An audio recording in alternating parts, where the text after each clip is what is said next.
Good evening, Stacy. Thanks for letting me visit today. Don't mind if I text you already. Good evening, Aline. Thanks for coming today. It was our pleasure. I'm going to be marrying your brother, preferably next month, since, as you know, I'm pregnant with his baby.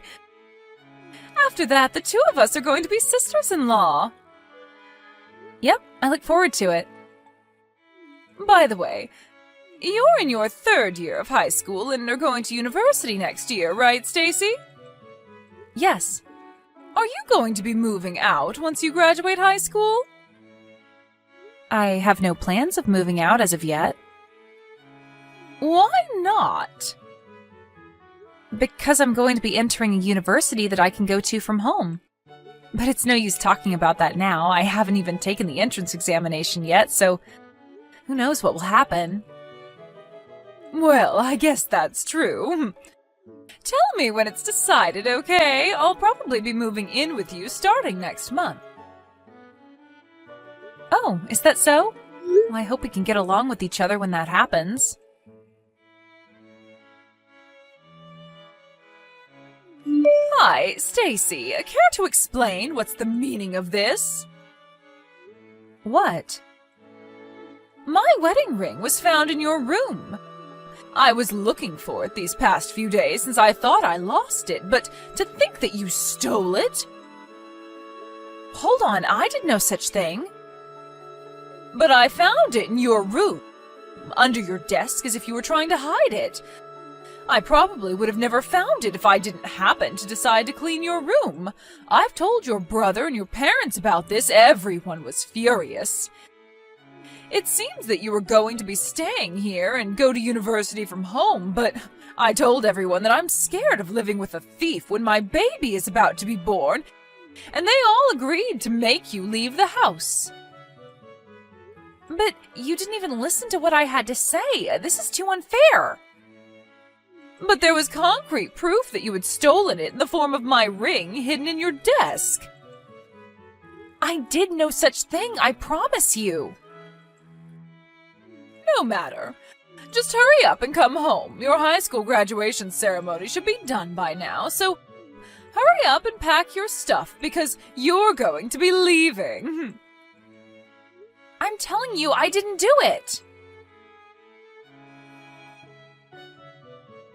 Hi, Stacy. I'll be kind and ask, but are you unsure of what to do from now? No. I told my boyfriend what happened, and he believed me when I told him I didn't do anything. I'm going to be living with him in his apartment for now. Oh? Well, look at you. I didn't know that you had a boyfriend. Yes, we've been going out since the 2nd year of high school. I'm extremely grateful since I'm going to have to pay for my living expenses and university tuition on my own from now on. You brought this upon yourself. You went and fooled even your boyfriend? You're so young, but already so devious. I didn't do anything, but don't worry, I have no intention of returning home. Is that so? But let me ask you one question. Why did you hide your ring in my desk?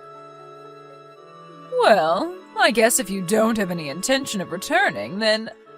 You see, I want to have a share in your family's property. Our property? Like I was saying, I wanted your property, so I seduced your brother Charles and made him drunk, bringing him into a love hotel. As you can see, my plan of getting pregnant with his child so he had to marry me was a huge success. Your brother is such an idiot. Seriously? And if I chase you out of the family, then my portion of the inheritance after your parents die will be larger, since you'd no longer be there to compete with me. Which is why I came up with the idea of making it seem like you stole my ring. But it's also no use telling your parents about it now. Now that I've had a baby, they can't possibly make me leave anymore as the wife of the eldest son. Not only that, but you're a thief in their minds. Besides, sisters-in-law are such a bother. It makes me laugh no matter how many times I replay it in my mind. Your mother shouting, "Leave the house," and your dad also saying, "Don't come back, thief." Your brother's reaction was splendid as well. I cried to him saying that you had scolded me, and he got furious at you and said, "You have no right of talking to my wife like that. You're just a child and a thief at that." You're awful, Aline, but I don't need a family that listens to nothing their daughter says either. I'm cutting ties with this family. Oh, I'm glad then. I mean, of course they believed me over you. I'm the one who gave birth to your parents' first grandchild. And as the eldest son's wife, I'm also going to inherit your family's property. No one's going to believe a stupid child saying that she did nothing, even though she has no proof. I wanted to tell you those exact same words myself. What? Once I enter university, I plan on entering the film club. I bought a camera using the money I saved up in high school doing part-time jobs. What? There was one day where I accidentally left the camera recording in my room. You were caught clean on camera hiding your ring in my desk. What? I have no intention of returning home, so I'm not even going to bother showing it to my family, but just remember that I have definitive proof of what you did in my hands. Hold on. I also have our conversation by text as proof as well. Thanks for being cocky and telling me everything. Stop it! Don't forget that I can expose what you did whenever I want. No way!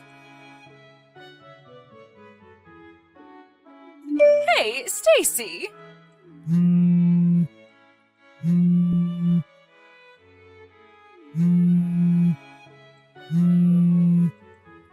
Stacy! Just what do you think you're doing?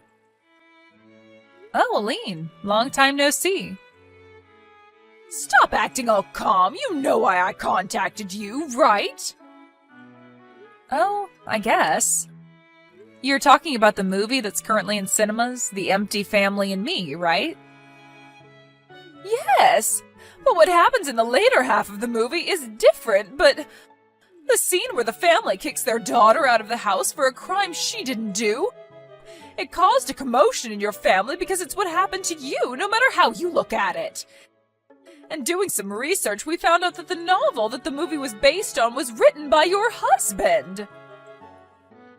Yes. So you went out of your way and told your husband about it? So you could have it published as a novel and even made into a movie? Don't you think that that's a little too evil? I told you a few days after I was kicked out of the house 10 years ago that I would be temporarily staying with my boyfriend at his apartment, right? My boyfriend at that time became my husband. Huh? I'm going to tell you this so you don't have any misunderstandings. My husband hasn't said that that novel was nonfiction, but neither did he say it was fiction. The novel that my husband wrote was a huge success and was made into a movie. That's all the truth to it. Whether you interpret it as what actually happened 10 years ago is completely up to you. Your family finally noticed. I was divorced because of it. Is that so? What's with that reaction? Because of you! It seems that my brother contacted my husband soon after the movie was released. What? My brother and my husband knew each other from before I was kicked out of the house and had each other's contact information. It even seems that my brother found out we married from a mutual acquaintance. Apparently my brother, after calming down, took his time to think about the incident more logically. But since all my parents could think about was their grandchild, he couldn't talk to them about it since they would always side with you. He spent the next 10 years unsure as to what really happened. But over time, my parents also started thinking a bit more logically. That movie was the final push they needed to be sure of my innocence. My brother had a lot of questions for my husband, so they met. And my husband told my brother everything that I had told him about the incident. Huh? He also showed him the camera evidence and screenshots of the conversation we had on text a few days later after I was kicked out. I had given them to my husband because he said that he wanted to use it as inspiration for his novel. No way!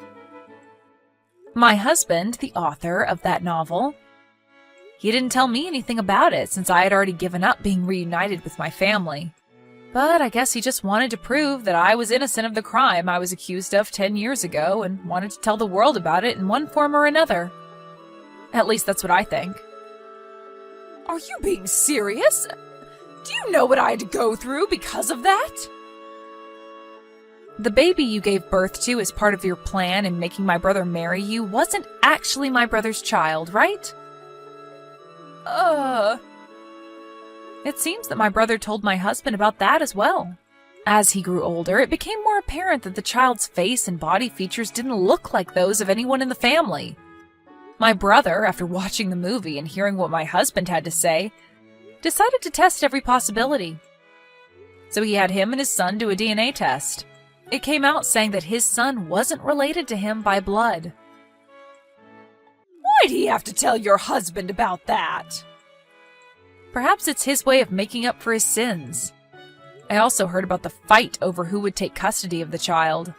My brother's trying to take custody, saying that even if they weren't related by blood, he was still his son who he had raised the past 10 years. The child himself is closer to my brother and parents than he is to you. This, combined with other factors like finance and home environment, allowed my brother to successfully take custody. That's what happened, right? It wasn't supposed to go this way. To think that the forced marriage I had succeeded in making happen would fail 10 years later. I could have made it fail at any point by giving my family the evidence, you know. I just couldn't be bothered to do it. I knew your parents cut ties with you, so I didn't do anything since it might harm your child, who was innocent. What? Fast forward 10 years, and it seems like there's no need to worry about that anymore. I'm so glad, but... Didn't you consider what might happen to me? What? If I'm kicked out of this house, then I'll have nowhere to go. Did you have that in consideration when you let your husband publish his novel? Did I have to have that in consideration? What? You're an adult, right? There's no need for me, a stranger, to have your well-being in consideration. You're not a child who can't live without the help of adults. What? Well then, I guess that's all I have to say. Hold on, Stacy.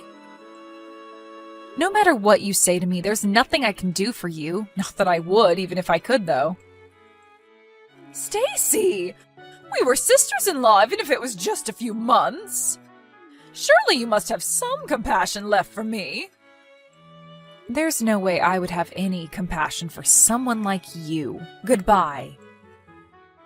A few days later, I got a letter from my family apologizing for what they did, thanks to my husband's words saying that you should at least accept the apology as a way to put an end to this business. The stubborn feelings I had towards my family lightened just a bit. So I promised to exchange New Year's letters with them, even though I have no intention yet of coming home. My ex-sister-in-law Aline, on the other hand, it seems that thanks to the kindness of my brother, she was excused of having to pay child support in exchange for her division of property following the divorce. And the alimony she had to pay for cheating on my brother was basically nothing. But since she had no relatives to rely on and had been spending the past 10 years as a housewife in my parents' wealthy home, she was in huge trouble after my brother divorced her and she was kicked out of their home. She had to find a job as soon as possible, so apparently she just took on a random job that paid well, but it seemed the work environment she put herself in was quite harsh. Now she's forced to work every day on the verge of having a mental breakdown.